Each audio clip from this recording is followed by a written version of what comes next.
అమెరికాలో చిందరవందరగున్న మీ ఇంటికి handyman cleaning plumbing services కోసం కాంటాక్ట్ ఇన్స్టా సర్వీస్. యుఎస్ లో ఎక్కడైనా ఎప్పుడైనా for instant bookings visit instaservice.com.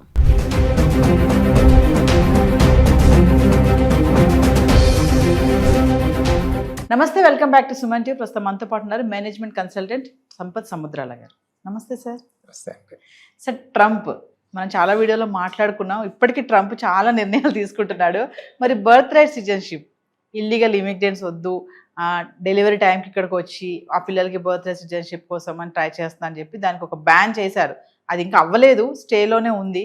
మరి ఒక్కసారి మరి ఏమవుతుంది, దాని కాన్సిక్వెన్సెస్ ఎలా ఉన్నాయి, ఏంటి, ఇంకా స్టేలోనే ఉందా, మరి ట్రంప్ దాన్ని కట్ చేస్తాడా, కొనసాగిస్తాడా అంటే ఒక్కసారి సార్. అమ్మ, మనం ఈ సబ్జెక్ట్ గురించి ఇంతకు ముందు కూడా మాట్లాడుకున్నాం. ఆ రోజుకి ఈ రోజుకి ఏమి మార్పు లేదు. Okay, so people are still enjoying the right. ఇవాళ వరకు ఏం మార్పు లేదు. మరి ఈ సబ్జెక్ట్ మీరు ఇవాళ ఎందుకు అడుగుతున్నారో కూడా చెప్తాను నేను. ఇవాళ మీరు ఎందుకు అడుగుతున్నారు ఈ సబ్జెక్టు అని అంటే, మే 15వ తారీఖున సుప్రీంకోర్టులో అక్కడ ఈ కేసు ఆర్గ్యుమెంట్స్ డిస్కషన్స్ అయ్యాయి. అందుకని మళ్ళీ అందరూ ఓకే ఈ సబ్జెక్ట్ గురించి మాట్లాడుతున్నారు. సుప్రీంకోర్టు అక్కడ మోస్ట్లీ జూన్లో డెసిషన్ ఇవ్వచ్చు. కాబట్టి జూన్ వరకు అయితే ఈ రైట్ ఉంది. అంటే ఏంటి సార్, జూన్ తర్వాత పోయే అవకాశాలు ఉన్నాయా అని అంటే అక్కడ సుప్రీంకోర్టు ఎలా చూస్తుంది దాన్ని ఆలోచించినట్టు దాన్ని అనుగుణంగా మారే అవకాశాలు ఉన్నాయి. అయితే అలా అయినప్పటికీ కూడా, ఎందుకంటే ఇది కాన్స్టిట్యూషనల్ అమెండ్మెంట్ మీద ఉన్న పాయింట్ కాబట్టి తను చేయడానికి లేదు, ఈ హ్యాస్ నో రైట్ అని మనకి స్టేట్ కోర్ట్స్లో డిసిషన్స్ అయ్యాయి. స్టేట్ కోర్ట్స్లో డిసిషన్స్ ఇచ్చేప్పుడు 1-2 స్టేట్స్లో కోర్ట్స్ నేషనల్ వైడ్గా ఇది వర్తిస్తుంది అన్నట్టుగా జడ్జిమెంట్లు ఇచ్చారు.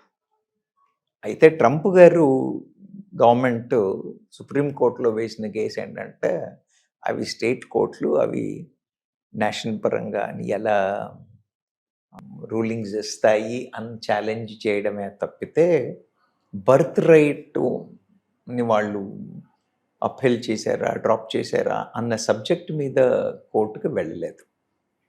మీరు ట్రంప్ గారి కేసు ఇప్పుడు సుప్రీంకోర్టులో ఉన్న కేసును మనం చూసినట్టయితే, validity of the judgement of those state courts is only వాళ్ళు how can they say it is national అన్న పాయింట్ మీదే డిస్కషన్.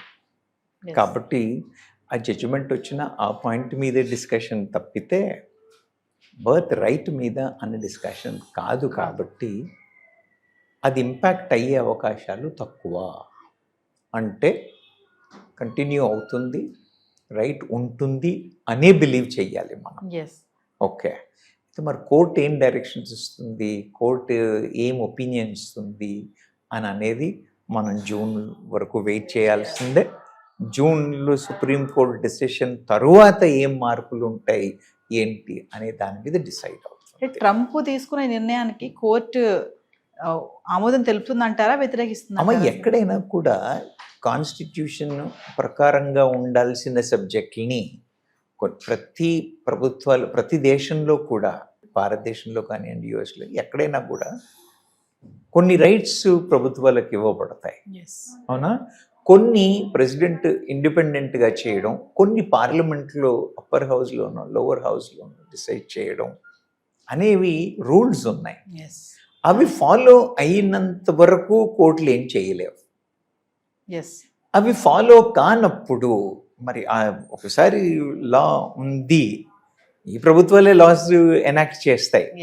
ఎనాక్ట్ చేయబడ్డ లాని వాళ్ళు ఫాలో అవ్వకపోతే, ఇప్పుడు నేను చెప్పాను కదా, ఇది కాన్స్టిట్యూషన్ అమెండ్మెంట్ని ఛాలెంజ్ చేస్తున్న పాయింట్ కాబట్టి ఇది ఆయన ఇండిపెండెంట్గా తీసుకున్న డెసిషన్ కాబట్టి ఇది చెల్లదు. He cannot take a decision like that అనే పాయింట్ మీద డిస్కషన్. అంటే చెల్లదు అంటున్నారు కదా సార్. అంటే నాది ఒక క్వశ్చన్, ఇప్పుడు అమెరికా అధ్యక్షుడు కదా ట్రంప్, మరి తనకి తెలీదా నేను ఈ రూల్ పాస్ చేస్తే ఇది కోర్టు కొట్టేస్తుంది అని? అంత పెద్ద దాన్ని ఎలా తీసుకొచ్చారు? అంటే స్టార్టింగ్ నుంచి ట్రంప్ ఒకటి ఏంటంటే ఇల్లీగల్ ఇమిగ్రెంట్స్ ని అరికట్టాలి. నో ఆయన ప్రయారిటీస్ ఆయనకు ఉన్నాయి. Hmm. యు అండర్స్టాండ్, ఆయన ఛాలెంజెస్ ఆయనకు ఉన్నాయి. ప్రతి స్టేట్లో ఇప్పుడు మన భారత ప్రభుత్వం చేసిన డెసిషన్స్ కూడా కొన్నిసార్లు సుప్రీంకోర్టు కొట్టేసింది, Yes. అవునా? స్టేట్ గవర్నమెంట్స్ చేసినవి కూడా హైకోర్టులు కొట్టేసాయి. Yes. కొట్టేసిన తర్వాత మళ్ళీ సుప్రీంకోర్టులో మరి వీళ్ళకి తెలియక కాదు.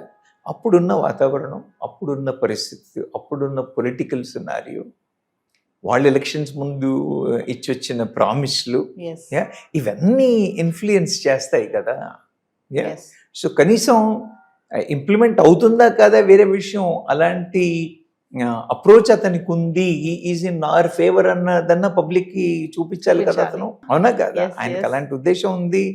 He's looking for us, he's trying to do something అన్న మైండ్ సెట్ అయితే ఉంది, Yes. Yes. అన్న ఆలోచన అయితే కలగాలి కదా. అందుకని తెలియకపోవడము అని కాదు.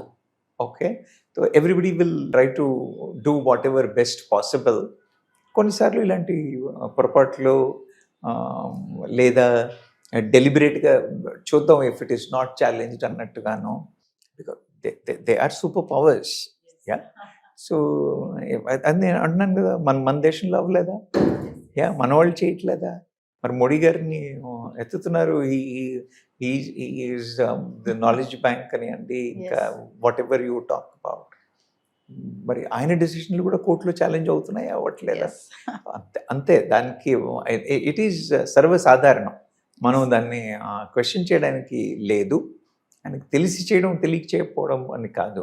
పొజిషన్లో ఉన్నప్పుడు sometimes they are force to take decisions Yes. Like that. So present చూసుకుంటే ట్రంప్ రూలింగ్ ఎలా ఉంది అంటే అమెరికన్స్ కూడా కొంచెం అగెనిస్ట్ గానే ఉన్నారు ట్రంప్ పైన. మీరు అన్నట్టుగా చాలా వీడియోలు చెప్పారు, ట్రంప్ డెసిషన్ మేకర్ ఎలా అంటే స్పాట్ గా తీసుకుంటాడు డెసిషన్స్, కొంచెం చిన్నపిల్లల మనస్తత్వం అని కూడా. అంటే ప్రెసెంట్ ఎలా ఉంది అనుకోవచ్చు సిచ్యువేషన్? మనకు అంత క్లియర్గా చెప్పలేమమ్మా. ప్రతి దానికి కూడా రెండు వైపులా you understand my Yes. Point. Yes. ఆయన ఉద్దేశం అంటే America first, Yes. He wants to bring America first. ఆయన ఉద్దేశంలో ఏం తప్పు లేదు. వ్యవహార శైలిలో అక్కడిక్కడో 2-3 పొరపాట్లు జరిగే అవకాశాలు ఉన్నాయి. కొంచెం తొందరపాటు వ్యక్తే, ఇంతకు ముందు ఉన్నప్పుడు కూడా ఆయన కొంచెం తొందరపాటు వ్యక్తే, కానీ ఆయన ఉద్దేశంలో వాళ్ళ దేశం ప్రజలకి మేలు కలగాలి అని అన్నప్పుడు he has to take care. Yes. కానీ దానివల్ల ఏమవుతుందంటే ఆయన తీసుకుంటున్న కొన్ని డెసిషన్స్ వల్ల అక్కడున్న ప్రజలకి కూడా, ఈవెన్ అమెరికన్స్కి కూడా అంత ఫేవరబుల్గా లేవు అన్న ఇది వచ్చినప్పుడు కొంత విముఖత వస్తుంది. కానీ ఇప్పుడే కదా మొదలైంది, ఇంకా ఆయనకి చాలా టైం ఉంది. ఒకవేళ ఏదైనా చిన్న పొరపాట్లు అటు ఇటు అయినా కూడా సరి చేసుకోవడానికి he still has lot of time.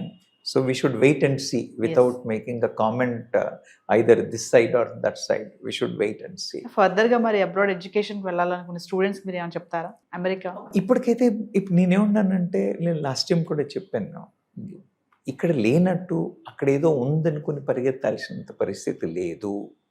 మన దగ్గర విద్యా సంస్థలు బాగున్నాయి, మన దగ్గర ఎడ్యుకేషన్ సిస్టమ్ బాగుంది, మన దగ్గర ఆపర్చునిటీస్ బాగున్నాయి. మనం ఒక సూపర్ పవర్ అయ్యే పరిస్థితుల్లో ఉన్నాం. భారతదేశం అన్ని అవకాశాలు ఇస్తుంది. ఊరికే క్రేజ్ కోసం అమెరికాకి వెళ్ళడమే తప్పితే అక్కడ పెద్ద బెనిఫిట్స్ ఏమీ లేవు. అక్కడ కండిషన్స్ ఇంకా స్ట్రింజెంట్ అవుతూ ఉంటాయి. సో ఐడియలీ అంటే పిల్లలు వాళ్ళు స్వతహాగా స్టడీ చేసి మేము ఎంచుకున్న ఏరియా పనిచేస్తుంది, మాకు అక్కడ వాట్ యు కాల్ బెటర్మెంట్కి ఛాన్స్ ఉంది అని పిల్లలు డిసైడ్ చేసుకుని పోయే వాళ్ళని మనం ఆపాల్సిన అవసరం లేదు. బికాజ్ ఇక్కడ కూడా కొన్నిసార్లు మనం డెసిషన్ తీసుకున్న తర్వాత కూడా మార్పు చేసుకోవాల్సి వస్తుంది. సో దానివల్ల కొంపలు మునిపోయేదేం లేదు. కానీ పేరెంట్స్ మెంటాలిటీ, మా పిల్లలు యుఎస్లో వెళ్ళాలి, అక్కడికి వెళ్తే మళ్ళీ వాపస్ రాకూడదు, మీరు చదువుకొని వెళ్ళి రానివ్వండి, వెళ్ళి మాస్టరీ చేసుకుని వచ్చేస్తే ఏం పోయింది, అవును, అక్కడే ఉద్యోగం చేయాలి, అక్కడే ఉండాలి అనే పరిస్థితిని చూసారా? అది I don't suggest, that may not be a right thing. దానికోసం పోవాలి అనుకునే పిల్లలకి మాత్రం I suggest please think twice. Parents mind set మారాలమ్మా. పిల్లలు పెద్ద ఛాలెంజ్ ఏం లేదు, పేరెంట్ మైండ్ సెట్ మారాలి. ఇక్కడ లేనిది అక్కడ ఉంది ఏంటి? It's a spacious country with less population, so you may find little better. But that can be done even here. So ఏదేమైనా బర్త్డే సిటిజన్షిప్ మాత్రం జూన్ వరకు వెయిట్ చేయాల్సింది. ఖచ్చితంగా. ఒకవేళ ట్రంప్కి అనుకూలంగా వస్తే మాత్రం చాలా స్ట్రిక్ట్ గానే ఉండొచ్చు అనుకుంటా. కాదు, అక్కడ ఆ కేసు కూడా బర్త్ రైట్ కి అన్న డెసిషన్ కాదు, ఆ పర్టికులర్ కోర్ట్స్ ఇచ్చిన డెసిషన్ కి మాత్రమే. కాబట్టి ఇప్పటికీ ఇంకా దాని మీద డెసిషన్ అవ్వదు. కాబట్టి జూన్లో వచ్చే డెసిషన్ కూడా mostly it may not impact, but that may pave a way whether to have or not to have అనేది we should wait and see. Thank you sir. Thank you.